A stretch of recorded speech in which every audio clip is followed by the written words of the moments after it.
Hi everyone, my name is Rachelle. And I'm Jeff. And this is Burnout Banter. Welcome to a special live recording of Burnout Banter here at SMPS Southern Regional Conference. We are so excited to be here with all of you and can't wait to dive into your questions about proposals, burnout, and collaborations with SMEs.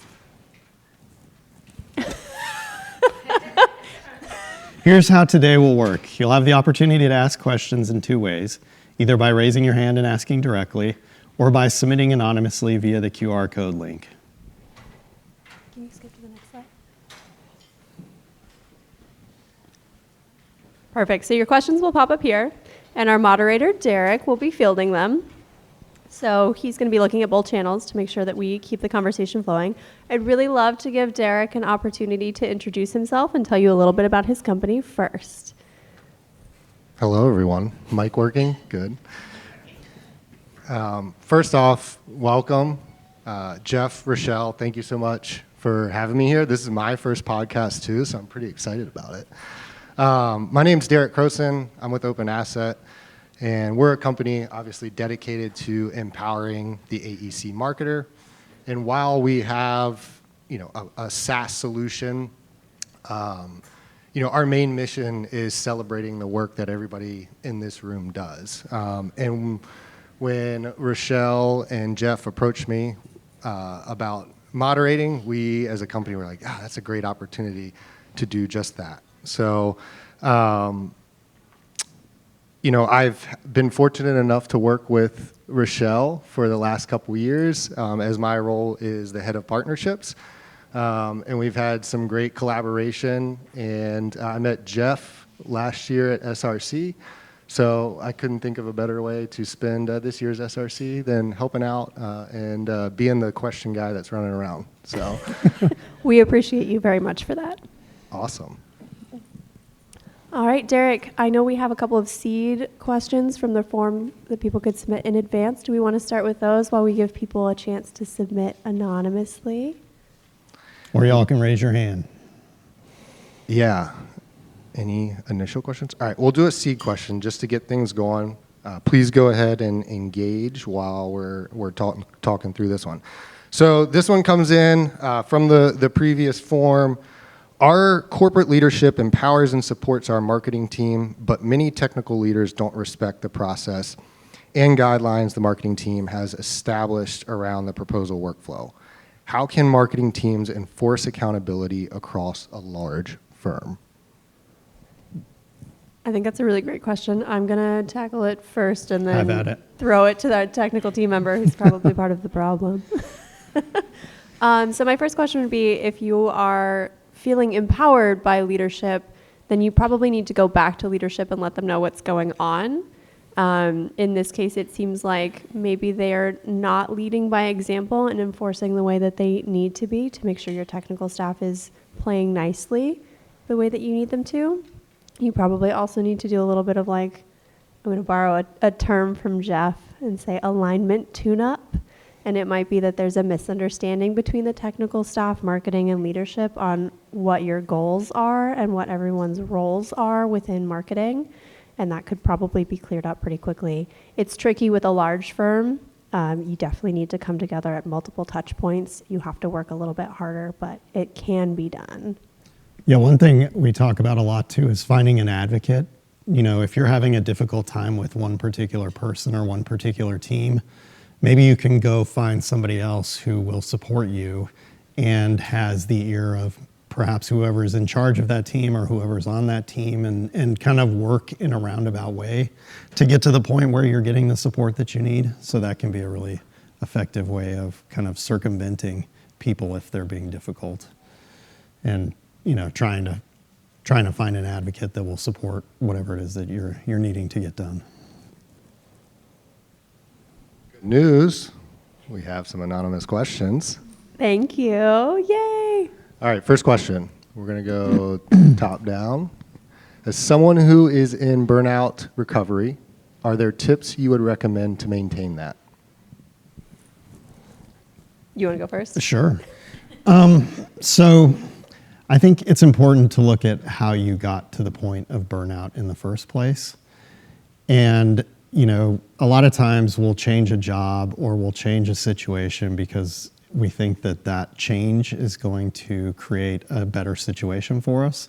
But we have to recognize, the saying that the grass is greener. Well, we're the ones who take care of the grass, right? So if we recognize the behavior that put us into burnout in the first place, then figuring out how we change our own behavior in those situations can be a really powerful way to avoid repeating the same thing. I had a client who came to me and he was ready to leave a job. He had very abusive bosses, 2 principals that he worked for. He was an architect. And he was just like, I'm ready to go. And it's like, okay, great, you're ready to go. But if you don't learn how to deal with this situation, you could end up somewhere else where you're in a similar situation.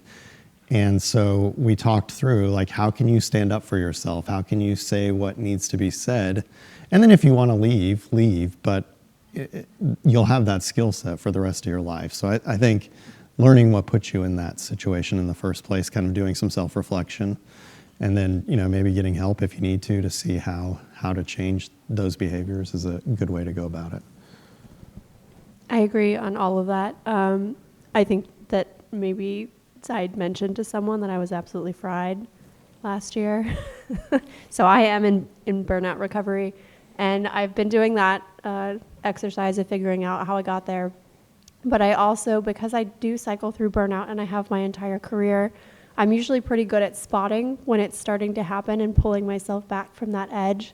And I realized last year I just careened over that cliff and hit the bottom and didn't even see it coming. And so what I have been doing is taking those slow steps back and trying to figure out how I got there and stopping every step of the way and being very intentional when I say, yes, I can take on assignments, or yes, I would like to sign up for this project, or whatever it is. Someone told me very recently that if you say yes to everything, your yes means nothing. And I'm trying very hard to embody that mindset in my personal and professional life because I like to say yes to a lot of things. Yeah, and saying yes to something means you're saying no to something else. So it's being intentional about that. Whether it's cognizant or not, any decision has 2 sides, so. Agreed. I was usually saying no to taking care of myself. Yes, there you go. Yeah. All right, we've got some good engagement here. Next question. I think this one ties a little bit into the session yesterday. How do you talk to your firm about recognition? The team doesn't recognize the hard work that's put into pursuits, and it's hard to stay motivated from this. Any help or recommendations? Jeff, what happens when you give me your narrative? You do something with it? Yeah, I've been working with Jeff for years now and did not realize, I think until last year, that he actually doesn't always know what happens with the content that is requested from him, which baffled me. So I think a lot of it is a little bit of education on the part of marketing and just saying, this is everything that goes into the process. Let me walk you through Proposals 101 at the high level. There's a reason I need your stuff in advance type thing. Derek, she has a question in the back. Or a comment. Well, I'm trying to change it to not. Okay, so the follow-up to this question for the podcast is that I'm going to paraphrase horribly, but we put a lot of work into proposals and making them look good and read well. And often when we send out the draft, what we get back from our technical staff is just a laundry list of things that we need to correct and fix. And it's a little bit demoralizing because we've put so much effort in and they don't always recognize the good stuff. And it might be that they do recognize the good stuff, they just don't call it out. So I would prompt them a little bit, either during the drafting process or as your feedback follow-up after it's been submitted, and say, what did you like about this? What went well? Did this read well to you? Or if you try something new, when you send out the draft, specifically be like, I tried a new flow chart here, or I tried a new design for the org chart. What do you think? And then see if that maybe prompts some positive, or just be straight honest with them and say, it really helps me if you provide what you like in addition to what you'd like to fix, because then I know what to do for you in the future. Oh, Yeah. absolutely. So she's saying that getting that acknowledgement helps avoid burnout. I have a couple things. So I do a lot of quality control where I look at other engineers' drawings and see what the mistakes are. I don't redline what they did well. I redline what they messed up. And so I think when we're used to reviewing things in that nature, right, it is kind of counterintuitive to be like, oh, you actually did this really well. You're used to seeing these drawings come back that are just completely bloody. And and that's the job of the QCer, right, is to catch all the mistakes. So I don't think most of us think that way of, and so that, right or wrong, that's how we QC. And the other thing I would add then too is, how often do you acknowledge yourself? Because when you acknowledge yourself, you get that positive feeling. And then if somebody else comes and does it too, that's kind of icing on the cake. But if you're not acknowledging what you're doing, which most of us are terrible at, for reasons we talked about yesterday, right? Like we don't want to seem overconfident, we don't want to seem conceited, but you can acknowledge yourself and be confident in your abilities and what you did without being overconfident. To me, the difference is I'm telling everybody how great I am versus I'm telling myself how good of a job I just did. And I think that there's a big difference between those two things. So. Awesome. Lots of questions coming in. Also, just a quick note, if you have comments or if you want to ask your question live and be captured on the podcast, let me know, raise a hand, and I'll run over with the mic. That way it's picked up and recorded. So next question, how do you get SMEs to understand how much goes into what marketers do and it's not just copy and paste? What? We don't just use that same proposal we've been submitting since 2018? Well, some people do. I've seen it. Jeff. I've seen it. I was an owner's rep. I have seen it. Where the name of the project was wrong in the cover letter.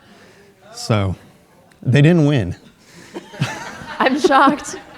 Shocked. I think that goes back to that pulling those SMEs into the process as much as possible and just kind of walking them through it. You might be dragging them kicking and screaming into it, but letting them know that you are so much more than like a document magician or a graphic designer. I don't know why that is sometimes said as almost like I don't want to say slur, but like a diminutive, right? When there's so much work that goes into it. But bringing them in and saying like, okay, you have sent me this narrative. Here's how I've edited it to fit into page count, to fit into the question, to make sense to the reader. Here is how I'm pairing it with things. Like do like little mini workshops or something. Like I really advocate for marketing lunch and learns within the company. The outside companies can come and do it. You can buddy up and do it with your engineers as well and kind of build that relationship. It also helps to be curious about what they do so that they then become curious about what you do. That's what I was going to suggest is, you may have to take the first step and ask them, like, tell me, people like to talk about themselves. Tell me a little bit about what you do every day. And most of them, I think, will reciprocate that. Maybe not all of them, but Some of them. yeah. I also think like getting them, if there's a way to get them out of like their desk or go for a walk or, go out for lunch or do something that gets them out of like work mode, that might help with a connection point too. Starbucks used to mess up my order all the time. I just like a chai, don't want a dirty chai. Bear with me here. But they used to give me dirty chais a lot. And I was like, I don't know what to do with this. And they'd be like, well, keep it. We'll fix your drink, but you can keep that one. And so I'd take that dirty chai, and I figured out one of the electrical engineers in my building really, really likes dirty chais. And so I would just leave it on his desk. And I did that for like a month straight. And then Adam became my best friend. And when we had to work on a proposal, I was his dirty chai buddy. And I'd be like, Adam, I need you to edit this. And he'd be like, I got you. And so I built that relationship just with like this chai that Starbucks messed up. Like it's so easy. Unintentional. Okay. But I mean, there is something being said for connection. I think I told somebody this story yesterday, but I was working with an engineer down here in Houston on a project, and he was an older guy than me, and so I would give him direction, and he would refuse to do it, and I would redo the direction, and he'd refuse to do it, and we had this very contentious relationship going on until I actually came down here. We hung out, went to lunch, and everything shifted. So it was getting that personal connection with that individual helped change the relationship. Great question. Good answers. Next question. Anybody want to say live? No? Okay. How do you save yourself from burnout when your large firm's culture is very much work hard and extra effort with long hours encouraged? Any tips? I'm not burnt out just yet. So I was talking to this individual one time, and she worked for a company that sounds very much like this, and she decided that she was fed up with it. And so she was just like, I am not working anymore at night. I am not going to answer, I'm not going to answer emails outside. I'm just done. Now, I would have preferred that she had gone and talked to somebody about this, but she was at the point where it was just like, I'm done. So she did that. She never got in trouble for it. And all of a sudden, her coworkers were like, hey, what are you doing here? And how come you don't have to work at night? And can we start doing that too? And they started doing it. And leadership then caught on and was like, oh, this seems really important to everybody. And that one individual changed the entire culture of that company by taking a stand and saying, I'm not doing this anymore. Now, she could have gotten in trouble for that too, right? So there is the other side to that. But I think we, as individuals, we have to decide where our line is and draw the line and then, stand up for ourselves. And, if that doesn't fit at that company, it's going to fit somewhere else that you probably belong otherwise. I agree. I think that self-advocacy part is really important because I would actually ask, is the pressure coming from the company or is this an internal pressure to keep up with everyone else that you are perceiving? Because I've also been there. I remember watching my marketing manager literally put herself in the hospital because she was working insane hours. She'd be there at 6 o'clock in the morning and she'd leave after 10 o'clock at night. And I was like, I probably need to do that too, because they're seeing that, they're recognizing her. It didn't work that way for me. Nobody recognized my effort. I just burnt out. And it didn't really work out for her either, since she ended up in the hospital. So really putting that personal boundary in place and recognizing what you can do and what you are willing to do and sticking to that will be so much more powerful than bowing to that pressure. Yeah, I also think if you're leading people, so obviously I'm here at this conference this week and I still, I have a day job too. So I had drawings that needed to get checked. And so I spent time working over the weekend doing that, knowing that I was going to be here and doing this instead of what needed to get done during the week. And so I told my team, hey, I did this weekend because of this, so that it's not the expectation, right? Because I can say all the time, you don't need to work extra, but if I'm working extra, they're going to pay attention to what I'm doing, not what I'm saying, just like our kids. So I think it's important as leaders too that we try to share with our people, if I'm choosing to do this, you don't have to too. But changing the culture of a company is tough, but it can be done one person at a time. Awesome. So this is fun because people are voting these questions and they're moving and they're getting ranked. So the one I thought I was going to ask is not the one that's there anymore. So keep up the engagement. This is good. This is good. My team is all over Texas. When we have a win, we want to celebrate. Any tips or ideas on how to do that virtually? Ooh, that's a good one. Do you have any ideas? I do not have any ideas off the top of my head. Do you? Derek, do you want to grab her? Woo!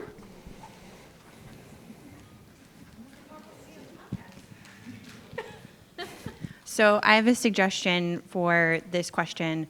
One of my firms that I used to work at, we were all over Texas as well. and we use something called, it's a software called Motivosity, and it's an internal software where the company can give you, and they gave us $10 or $20 of Motivosity bucks every month. And it's like a, social media thing. You can go online, you can go to this internal post, and you can recognize your team, you can recognize anybody. And you give them or, award them this Motivosity bucks, and they can go to Amazon, they can go to the, internal store, they can cash it out, and everybody sees it. And then at the end of the year, they, at like the company holiday parties, they would like recognize, employees for their contributions all over the company. So one recognition that you can bring back to your company is that. I don't know what it costs, but I really liked it. I recognized my team that way too. Yeah, I think she was Love it. talking about yesterday about kind of those employee recognition programs seeming to go away a little bit. So some companies use them, but I don't think it's widely adopted. Well, and I was going to say for us, because I work virtually, this wasn't my question, but we've done something similar, but we send the employee like a DoorDash gift card or an Uber Eats gift card, and because you can do it virtually, and then you can set up a team meeting where you all enjoy lunch virtually, or you get to just take that time to relax and kind of have a powwow with them, but lunch is on you where they can get what they would like wherever they're at. That's been a big hit as well. I love that. We do something similar at Pi. We send everybody a sugar wish at some point and let them kind of choose their reward. We don't celebrate together, so we're missing a piece, and now I'm like, wheels are spinning here. Yeah, I mean, I think, so I used to work with a fully virtual team too, and it's just being intentional about creating time for everybody to get together virtually. We used to do what I called open office hours. So I would just set up a Teams meeting, and we would all be working, but we would all be online together, and some great conversations came out of that type of an experience where, you're kind of simulating that we're all in the office together, and I'm overhearing this conversation and learning something. So I think you just have to be a little more intentional, and celebrating wins doesn't have to be big either.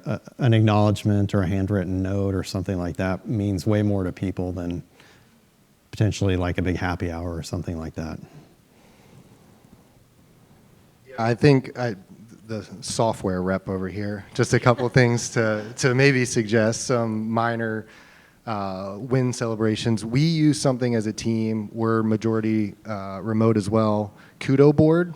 It's an online service. I don't know if there's a cost, but it's pretty minimal. It's kind of how we do birthdays and things of that nature, but it's fun. It's an easy way to say thank you, great job. Everybody can kind of put their comments in. You can add GIFs, pictures, whatever you want.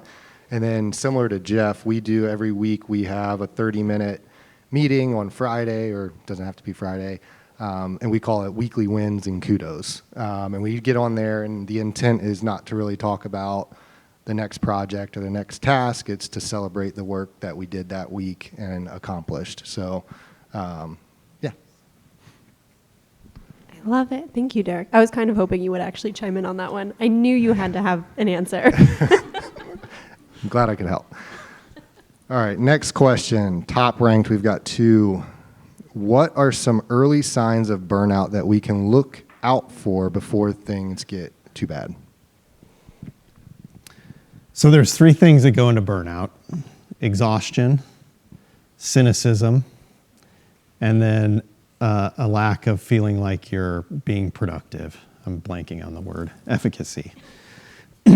So if you're feeling one of those, so to really be burned out, you have to have all 3 of those things going on at once. So if you're just exhausted, but you're still engaged in what you're doing and not super negative about it and still feeling productive, you want to deal with the exhaustion right before the other 2 come, and same for the other 2, right? So it's looking for those 3 things and how they're showing up for you, I think, is a good indicator of trying to catch it early. Also, burnout comes from stress, right? So there's good stress, there's bad stress.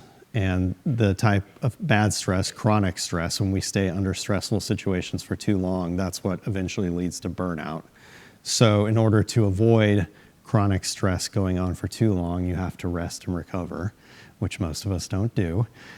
And that doesn't have to be a big, like, I need a full week off of work. It's find 15 minutes every day just to put it down and go for a walk or take some deep breaths or listen to music. So trying to find ways to give yourself rest and recovery throughout the day can help avoid it too. Yeah, I'm going to dig in a little bit more on that, understanding what it looks like for you, because that's really where you have to kind of get in tune with yourself. So for me, when I'm starting to burn out, I do not want to get out of bed in the morning, and I'm a morning person, so that's my first like, if I'm not excited about my day, then something's wrong. You also said if you start eating out a lot. That was my next one. I love cooking, but I start to self-sacrifice when I burn out because I've piled too much on my plate. So I start ordering out or I stop eating, which is not ideal. And I stop working out, which, as y'all maybe saw yesterday, I really enjoy doing physical things. And so once those three start to go, then I know I need to hit the pause button because something has gone wrong. My dog also likes to pile her toys by my desk, and if I'm not taking a break to diminish the pile of toys by throwing them, that's a pretty good indicator. So it's like she knows.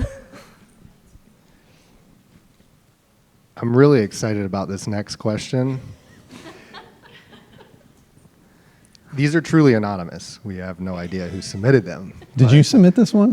But I could take a guess at who submitted the next one. I'm not going to point any names or point anybody out. But this is a fun question. We all have our favorite music while exercising. What's your go-to burnout music? Oh, it's directed at me. Specifically for Jeff. Okay. We were talking about last night my love of gangster rap from the 90s. So that's what I like to put on when I need a good workout. I'm more of a West Coast guy. Yes, Snoop Dogg, Dr. Dre, Eminem. Yeah. Exercise helps me get out of burnout. So that's a huge... I'm like her. When I stop exercising, that's when I start noticing that I've gone down the wrong path. And so, yeah, reconnecting with music can be a really powerful way to give yourself a break too. Rachelle, you have an opportunity to... I'm a full-on millennial, and you can tape my pop punk playlist out of my cold dead hands. Like, that's what I go to. It's my comfort music. Like, bring me the Blink-182, bring me the Taking Back Sunday. Like, I'm just gonna put it on play and disassociate for a little bit, and then I'll be okay. Right on. Do you just listen to the podcast? Is that? You know, recently, my morning workouts have been podcasts. Burnout Banter. But no, I'm probably like 2000s, 2010 hip hop rap if I'm working out. These are the kind of questions. You weren't supposed to These tell are the anybody. kind of questions you get when you have too many old fashions with somebody last night.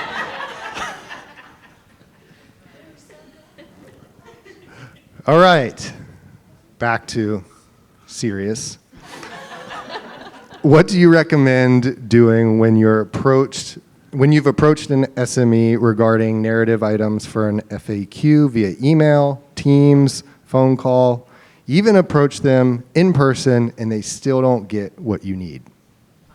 Have you tried writing it incorrectly?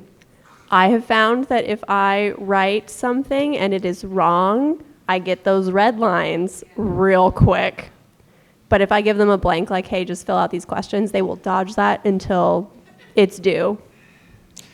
Yeah, I mean, this was one thing, I've learned a lot from Rachelle, but I think one thing she didn't realize, as an engineer, I like things to be right. Yes, I know, you're all shocked. I'm shocked. But when you give me a blank piece of paper and ask me to write something, that fear part of my brain shows up, and I will find anything else that I know how to do well to avoid filling out that blank piece of paper. So if that's what you're struggling with, that helping them. We've talked about interviewing people and trying to get the information out of them that way, so that you're scheduling 15 minutes to get it instead of waiting for them to give it to you. So I don't know what their issue is, but trying to figure out what their issue is, because it may be something you don't think that it actually is. And then once you know what their issue is, then you can help them. I would go back to getting an advocate, right? If this person just is completely non-responsive and you tried everything, who do they listen to? And how can you get that person to influence them instead of trying to do it yourself?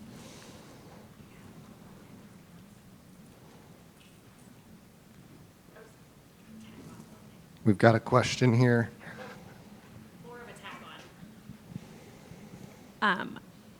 In addition to sending something incorrect, I have also thrown in the line that says, if I don't hear from you from 2 p.m., I will be submitting this exact document as is. I love it. And that's when they kind of, they get a little puckered and then they actually do something. So that helps as well. Lighting that little bit of a fire. Yes. Anybody wants to sponsor Burnout Banter? All right, I like this one. This was the one that changed on me and confused me. What are great ideas for helping the team to manage frustration in the middle of a response with changes that we don't control?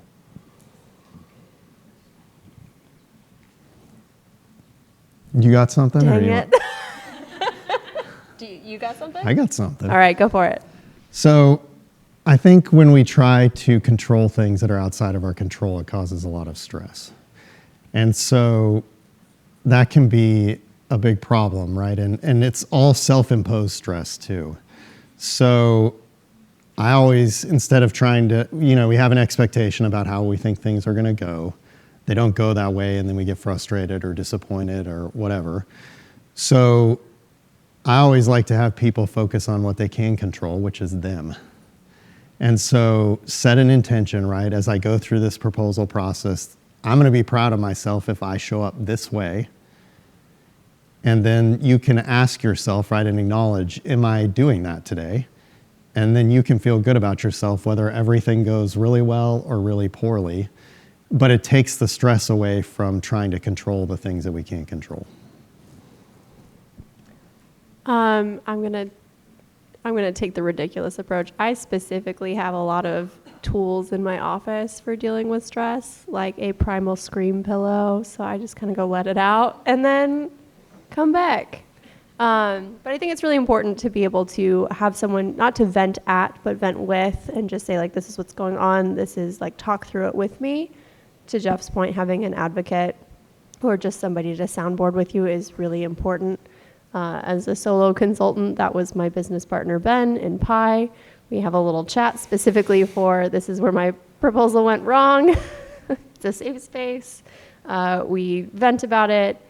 You don't necessarily get advice, but then you're clear-headed and ready to tackle whatever is coming up. Yeah, venting's a great suggestion because you do have to process the emotion if you're going to move forward and be able to continue, right? If we stuff the emotion, it's going to eat at us and it's eventually going to get us to that point of burnout. So I like to have some rules for venting, and I like to have people that you can vent to. So you always want to ask the person if they're okay if you vent to them right now, because I may have had a terrible day and I am not in a place to be there for you in the way that you need me to.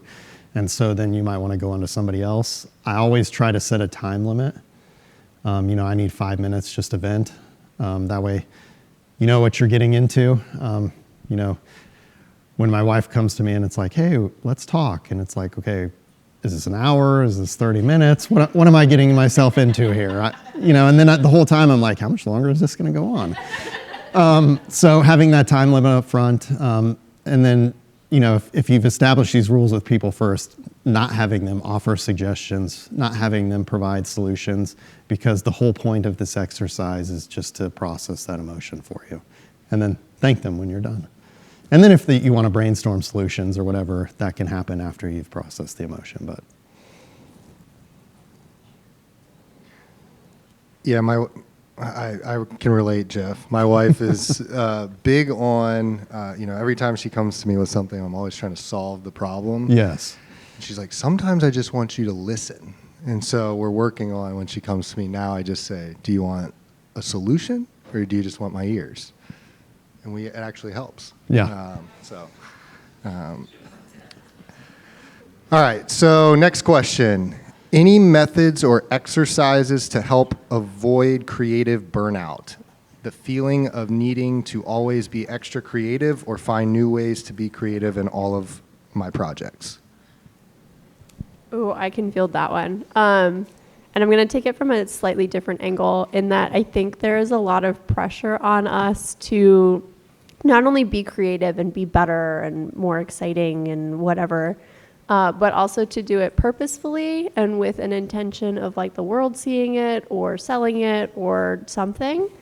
And so I would encourage you, if you are in a creative field, like proposals or graphic design or whatever it is. Or engineering.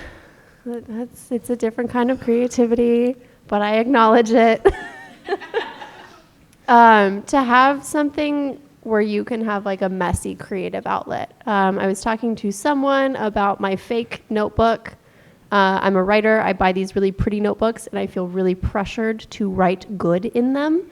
And so I bought a dollar store notebook so I can just write bad in them because no one will ever see it. And I don't know why, but mentally I can just flow in that notebook and it's totally fine. And that has become my outlet where I'm not always on like I am to do graphics for Burnout Banter or pie or proposals or whatever it is, because there's a lot of pressure there for those to be perfect, especially in our proposals.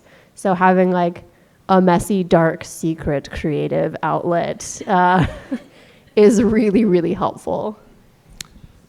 Yeah, so a couple of things. Is the pressure to be creative self-imposed? So you might want to think about that. And is that really necessary?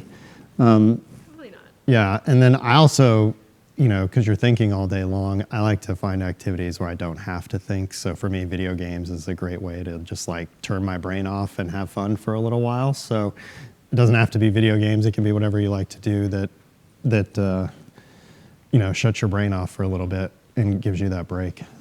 It's more of a follow-up for our graphic design. Just a practical thing that we did for our creative manager. So she's within a year of us starting. She lives her commute is quite a bit, and so she asked if she could work at home on Fridays.